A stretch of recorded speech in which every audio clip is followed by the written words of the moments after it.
Most tourists don't ruin Spain by choosing the wrong city. They ruin Spain by assuming the country is too easy to mess up.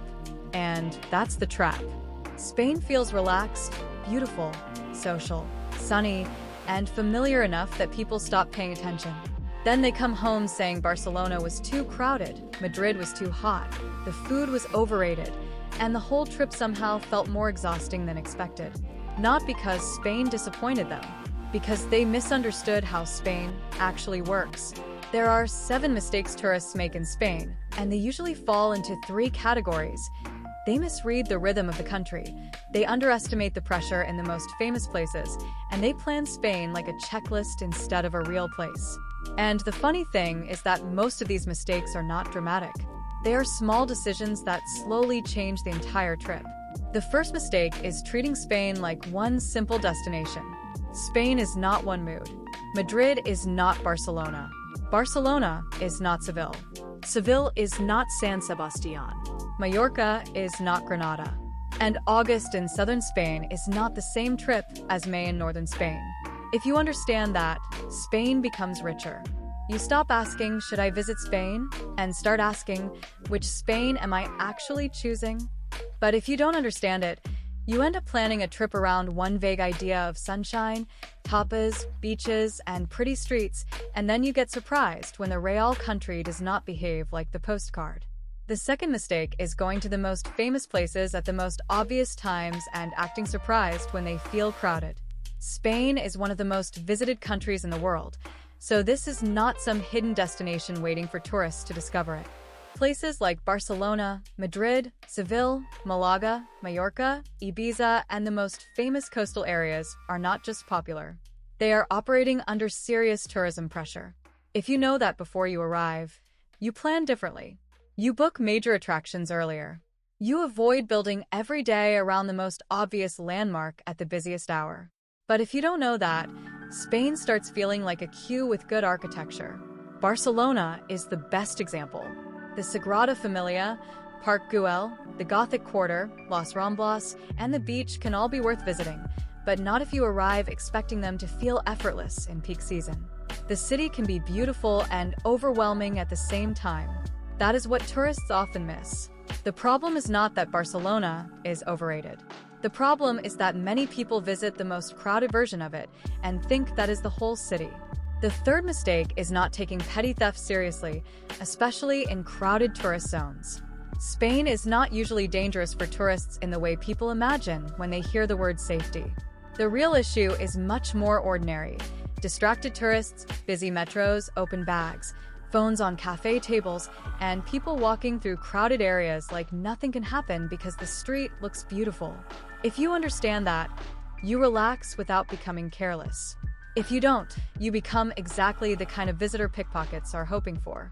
And this is where people overcorrect in both directions.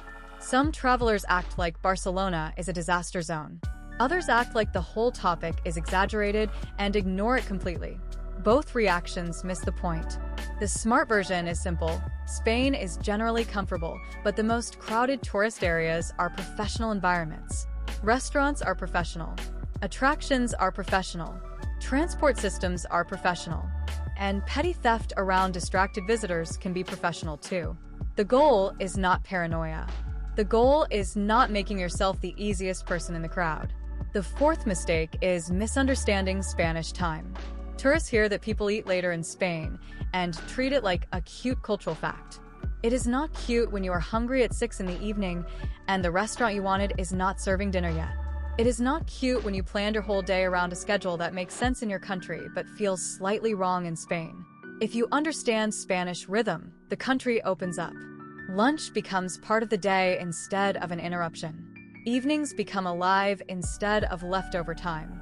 But if you fight the rhythm, Spain starts feeling inconvenient. This is one of those mistakes that sounds small until you are actually there. Spain rewards people who adjust. Eat later. Slow down in the afternoon. Let the evening carry more of the trip. Don't treat every city like it should operate on the same clock as London, New York, or Berlin. The travelers who enjoy Spain most are often not doing more. They are just doing things at the right time. The first 4 mistakes are about reading the country correctly. The next two are more physical, and they catch people who did almost everything else right. The fifth mistake is underestimating heat, especially in the south and inland. Spain is not just warm Europe. Madrid in July can feel heavy. Seville and Córdoba can feel brutal. Granada can look romantic online and still feel physically exhausting if you attack it at the wrong hour. If you know this, Andalusia can be one of the most rewarding parts of Spain.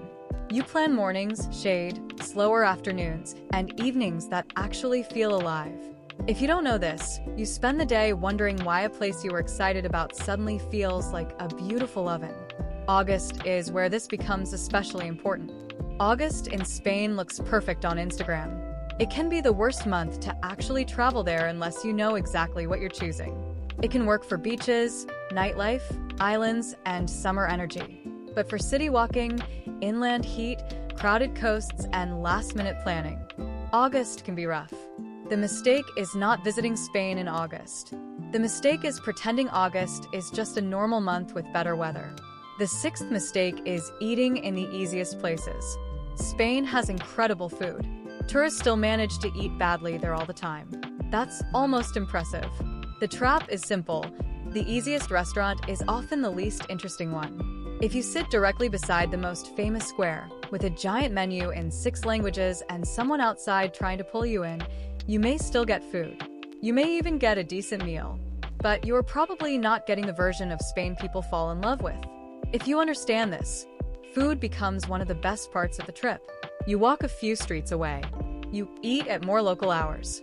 You stop expecting every paella near a landmark to be a cultural awakening. You let the city show you where people actually go. If you don't understand it, you come home saying Spanish food was overrated, when really you spent the trip eating in places designed for people who are too tired to look around. The seventh mistake is trying to see too much. Spain looks manageable on a map, so people start adding Barcelona, Madrid, Seville, Granada, Valencia, Mallorca, and San Sebastián like the trip is a collection game. And yes, Spain has good trains and solid transport. But movement still costs energy. Every transfer means packing, checking out, waiting, navigating, adjusting, and losing time you could have used to actually feel the place. If you know this, Spain becomes more satisfying. You give Madrid enough time to feel like more than museums. You give Barcelona enough time to escape the most obvious tourist circuit. You give Andalusia enough time to understand the heat and the rhythm.